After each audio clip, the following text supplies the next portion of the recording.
up on Dialogue Weekend. America is back. Transatlantic Alliance is back. World leaders gather online for this year's G7 Summit and Munich Security Conference. What issues are they discussing around their virtual table? China's box office reaches record high over the New Year holiday period as the film industry bounced back from the negative impact of the pandemic. And this week's newsmaker, now on Dialogue Weekend.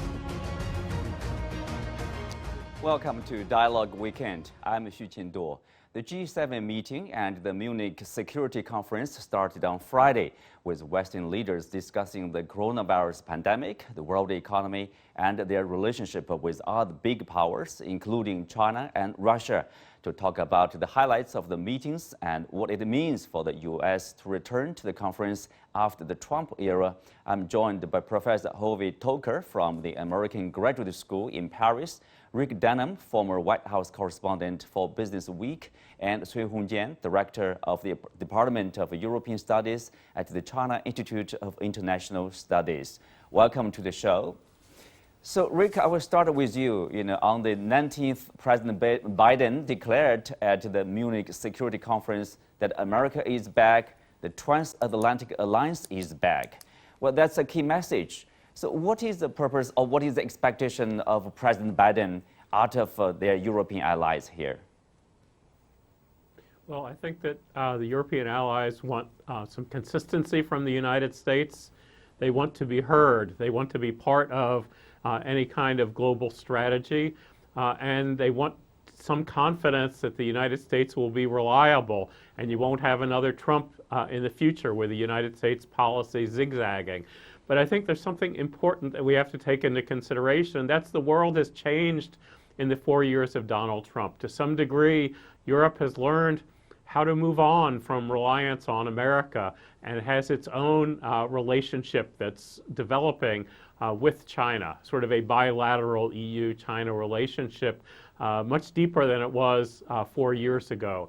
And so I think that Joe Biden has to declare America is back, and America wants this transatlantic alliance, but I think just declaring it doesn't do it. I think we have to see action. Mm-hmm. Well, Professor Toker, obviously, as Rick has mentioned, the world has moved on over the past 4 years. The European nations have moved on. And of course, people would wonder, now there's a new government in Washington, D.C., but what about 4 years later? Will there be any change of the policy in terms of NATO, in terms of this transatlantic relationship over there?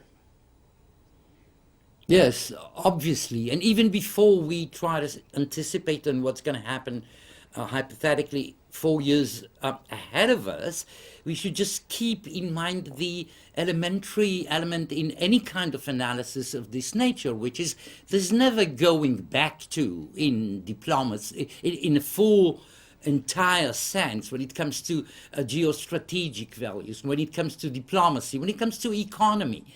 There are trends, there are things that are being marked when policies are made and those marks remain to a lesser extent or to a larger extent. So everything is dynamic. This is why it is so difficult at times to anticipate, and this is why we shouldn't look for fixed slots there when it comes to US policy or German policy or French policy, but we should look for the nature of the dynamics, in what direction what is advancing or going backwards. And this is the sense of America is back on one hand, and the relations, the tight links which actually relate the United States to West European countries, the two shores of the Atlantic Oceans, in which way they are back. But they are back also, and this is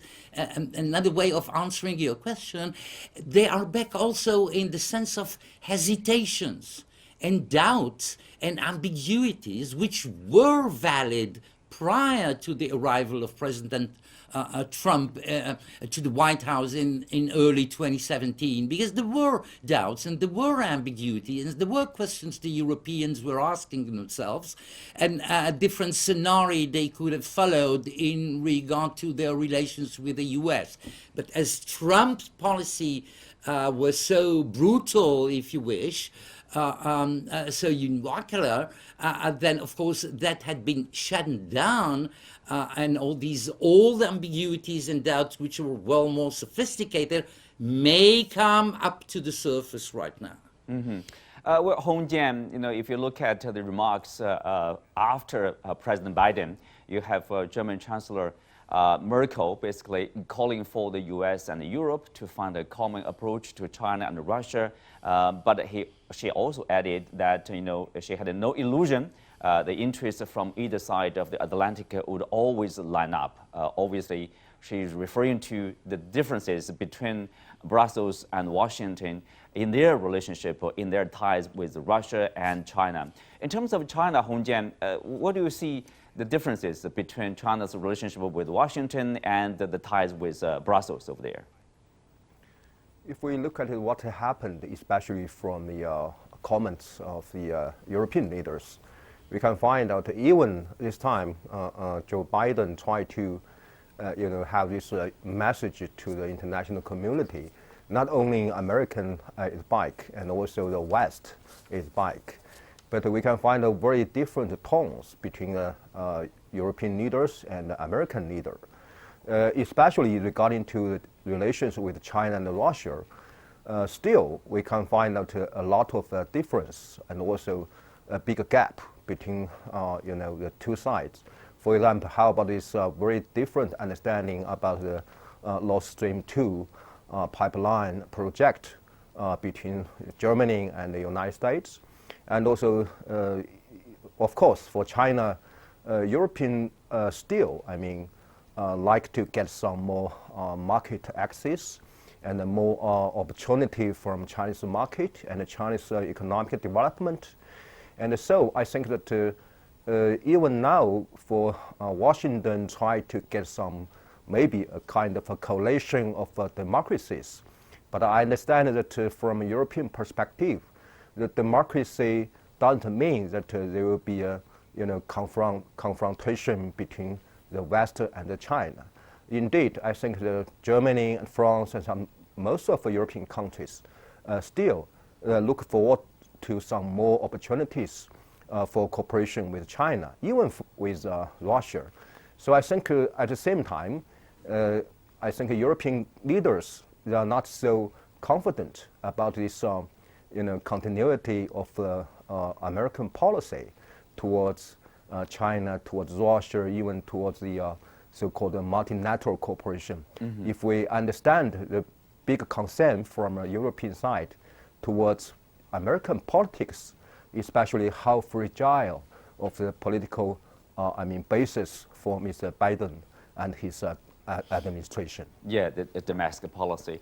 Rick, if you look at the China-U.S. relationship here, President Biden says, competition with China is going to be stiff. That's what I expect, and that's what I welcome. Of course, the new government in D.C., Washington, has redefined basically relationship with China as competition plus cooperation. But how hard it is to strike a balance between competition with China and cooperation with China at the same time?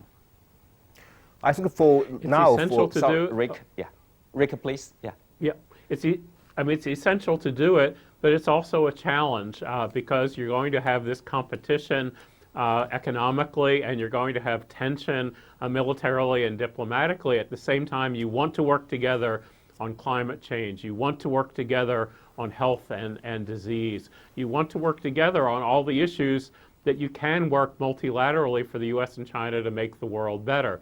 However, you're going to have much more competition, I think, from Joe Biden's America. I look at two areas in particular, 5G, where America has basically spent the last few years trying to limit China, limit Chinese growth. I think that eventually the U.S. is going to have something positive, competition. You can't just stop China. You have to be a competitor. The other is green energy. Joe Biden has promised good union jobs and manufacturing jobs, and the only way he can do that is to make the U.S. more competitive, whether it's solar panels, whether it is electric cars. You look at it, the next generation, even the things that we don't even think of today as mass manufactured products.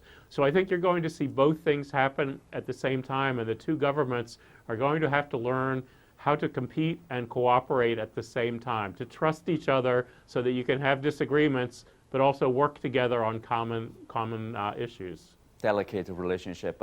Professor Toker, Yes. If you look at the China-European Union over there, the relationship, of course, EU has their own concern with the Chinese side. They have it's normal as part of the relationship. But how is it different from, say, the relationship between China and Washington, the competition? For Washington, it's really about the predominance or the dominant position globally. But the European Union, their relationship with China is a bit different. Of course. We're not speaking really about, how should I say, a symmetric type triangle in which we have three poles, the US, China, and the European Union as sort of equal or roughly equal partners. We're speaking about geometry in which there are clearly two giants, the US and China, and that the European Union, although if you count together the economies and the GDP of the entire European community, you'd actually depass that of the US or China. But I mean, the EU is not a political entity and does not have common foreign policy in the real sense, and even less so a common defense policy. So we're not speaking about three equal partners who are starting over the same starting line. So what is important for Europe is actually to accommodate specific interests which are mainly in the economic, commercial domain, so they would not enter sort of a conflictual state of affairs when it is matched with geostrategic larger issues.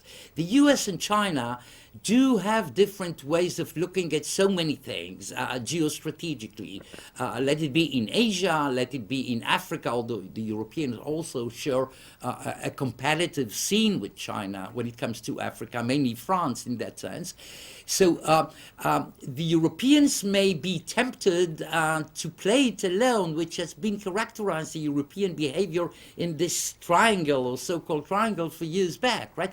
There is always a temptation for the Germans, or for the French, or for the British before they left the EU, or for the Italians to play it bilaterally, let it be with China or with the US, by the way, right? This is what Trump had sought for. And then there, of course, a longer-term ambition of the entire European Union to try to consolidate a common foreign policy and commercial policy and trade policy and defense policy. Mm-hmm. Well, thank you, Professor Toker over there. We have been talking about this Munich Security Conference and the G7 conference in the European continent. Now we turn to the Chinese New Year box office, which hit a record high this year. China's movie businesses grossed over $1.2 billion during this Spring Festival holiday. And with this milestone performance in China, IMAX has enjoyed a big bounce for its global box office.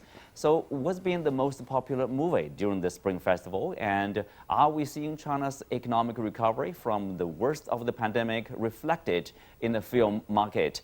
To find out more, we are joined by Professor Teng Jimeng, a regular film critic for CGTN, Cui Hongjian, director of the Department of the European Studies at the China Institute of International Studies, and Rick Dana, former White House correspondent for Business Week. Professor Teng, China's box office, as I just said, for this year, the Chinese New Year, it's a holiday, lasts about 7 days, hit a record high with a whopping 7.8 billion yuan, or about $1.2 billion in revenues over the week-long holiday. So what are the factors that contributes to this huge success of this short period of time? Well, the most immediate reason, Qingduo, for me is the strict prevention and control measures put in place, including body temperature and track and trace system and also the happy collaboration between the exhibitors, I mean the cinemas and movie theaters across the country and moviegoers to make this very rebounding possible. Secondly, I think there's always this very pent-up demand for movies during the season, during this very spring festival holiday season, which has to do with a long tradition. I mean, Chinese people have been used to watching movies during this very kind of interesting period of holiday season. Thirdly, I think this is very material conditions. For example, there's a radical increase in movie screens during the 13th five-year plan. Right now, China has 7,500 75,000 movie screens across the country in first-tier, second-tier, and third-tier cities. And so this has made possible for this rising middle class with disposable incomes to go back to movie theaters to watch any of their favorite titles, say Detective Chinatown 3, Hello Mom, and Writer's Odyssey, and all these great films. Lastly, I think technology-wise, I mean, 80% of movie tickets sold this year actually have been sold on mobile devices. And so we are now seeing the rise of a generation who are tech savvy, who are internet savvy, who are smartphone savvy. I mean, the meaning is that people don't have to go to movie theaters to buy tickets. They just buy them online. And so all these five factors, I think, contribute to this very boom, this rebounding in China. Mm-hmm. Hong Yan, I'm not sure whether you have been to the movie theater as one of the moviegoers during this holiday. Obviously, the success of the prevention or control of the pandemic has contributed to this, to give people this sense of safety when you go to the movie theater. I was one of them. When going to the cinema, you feel it's almost normal. Of course, you're still using masks.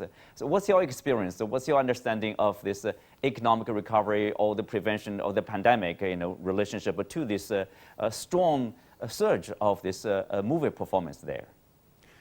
Indeed, I had this experience of the cinema and also the movies during the Spring Festival. Yes, in China now you can find out almost a normal way for people's life, especially during the festival and the more entertainment. And also you can find out the very, very big potential for this economic recovery in China. So I think from this regard, we can find that still Chinese market had a lot of the attraction to the outside, especially to the investment and also to the industry. So I am so confident, especially from now on, for this cooperation between China and other economies. So if we look at this, very, very good, development, especially the data, statistic of this GDP growth in China. But of course, now, indeed, China should try to, release some more, attraction or even some more positive message to the outside. And I understand that recently there are some suspicion from some media or public opinion of the some advanced, especially economy, about the so-called Chinese dual circulation economy in future. So, but I think at the same time, to improve this domestic consumption would be a very, very important priority for this so-called dual circulation economy in China. So, which means that China will invest more in domestic consumption, and the Chinese middle class will keep very, very strong, growing in future. So it will give some more opportunities for the cooperation between China and some economies. Also, at the same time, China finished the negotiation with the European Union on the investment, and also I think it gives a very, very strong note which kind of the dual circulation economy would be. China will keep the economy open wider and wider. So I think just to keep going on and for this mutual confidence and also mutual beneficial cooperation. Hong Yan, over there, Jimeng, Detective Chinatown 3, that's a comedy adventure that was postponed from last year, generated a large portion of IMAX ticket sales during this 3-day period, the first 3 days after the festival over there. The film brought in $23.5 million US, the best total IMAX has seen for a Chinese film. So tell us more about this movie. Why is this so successful in the Chinese market?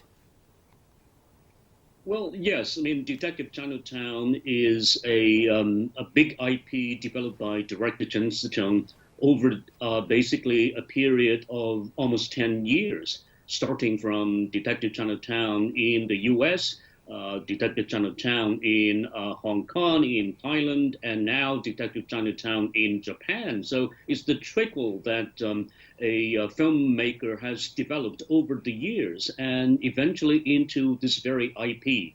Detective Chinatown also enjoys a huge following because of its heavy use of the latest technology in filmmaking. And so in this case, for example, director Chen Sicheng used 3D IMAX to shoot the film in locations basically all across East Asia, in China, in Japan. And so in this case, it was such a hit, a thriller, that not just demonstrates China's huge progress in film developing, in story developing, in plot developing, in characterization of all these movie directors.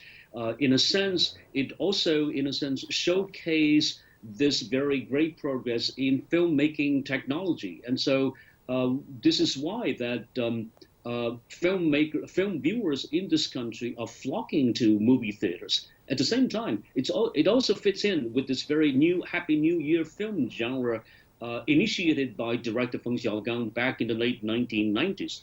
It's a film designed for family viewing together. It's a film designed for group viewing, collective viewing in movie theaters. At the same time, it is also fits in with the tradition of family get together and watch a film either on the big screen or on TV. And so in this case, I think we have to be grateful to this very director Feng Xiaogang, who started this very time-honored tradition. I would call it the tradition because it is now part of this very film-going behavior and also part of this very, in a sense, sentiment that filmmakers are tapping into to fit in this very great marketplace. And so Detective Chinatown has been such a great case in point in explaining the success.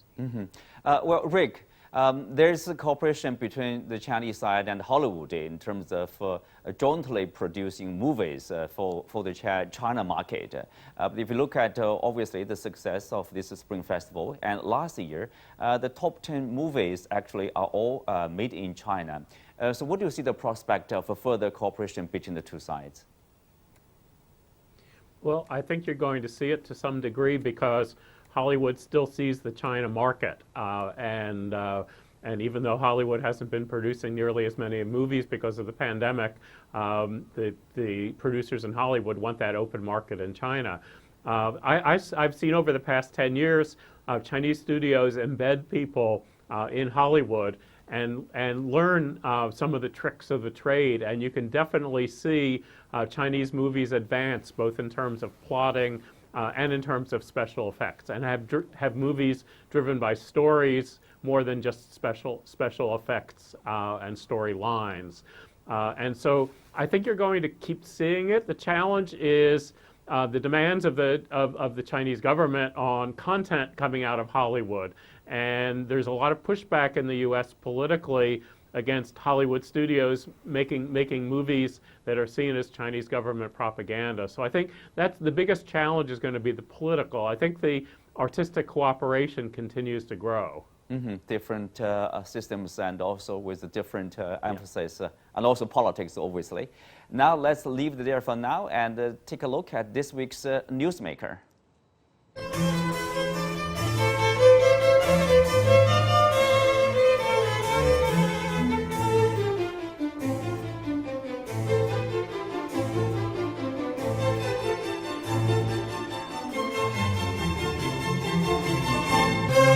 vaccine nationalism at this time just will not pay.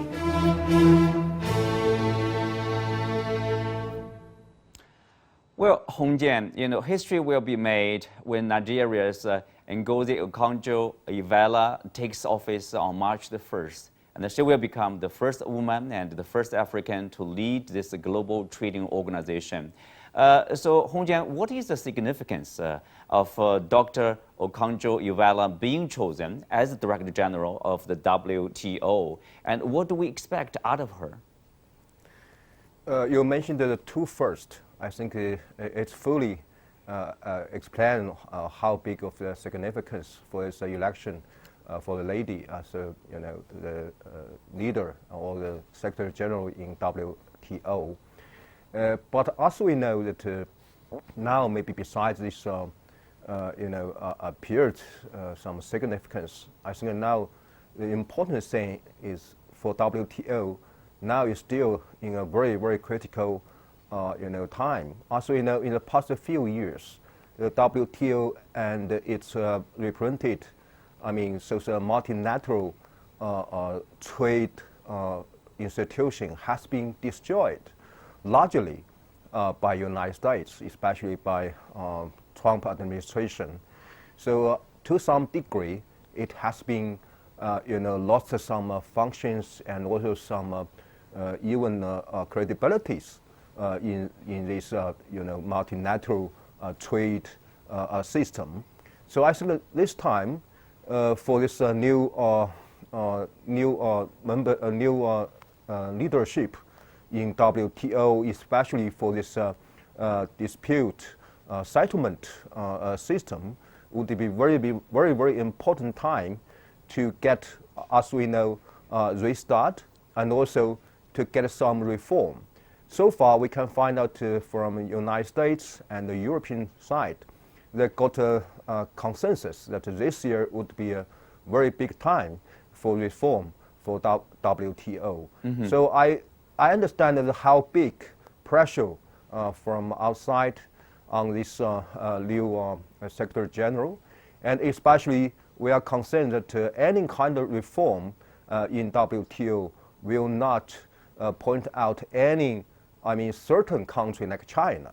So we can find out even before there are some signals from some countries. Yes. So I understand that it's a good time and also it's a difficult time. Mm-hmm. It's also the critical time for WTO and this lady. Yes, Rick, we know previous U.S. government, Trump actually was opposed to her candidate, but the Biden government changed the mind. Why the change?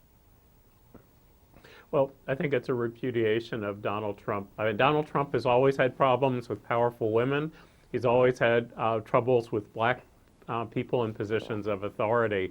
And I think that Joe Biden's America is different. I think that this is very important, having a woman in the United States as vice president who is half African ancestry, half Indian, to have an economist from Nigeria as the head of the WTO. I also think it's important because the world, we talked about a tripolar world before, but there really is a quadrupolar world when you think of the emerging markets of Africa and India and other developing nations. And I think that this is really important to have a woman like this who will not lean toward America or lean toward anyone. The WTO is in trouble right now and does need reform, and having her there, I think, Rick, is important. We're running out of time. With that, we are coming to the end of today's show. Many thanks to our guests. You can also watch us on the CGTN app on YouTube. I'm Xu Qianduo. You can find me on Twitter, Xu Qianduo. Thanks for watching. See you next week.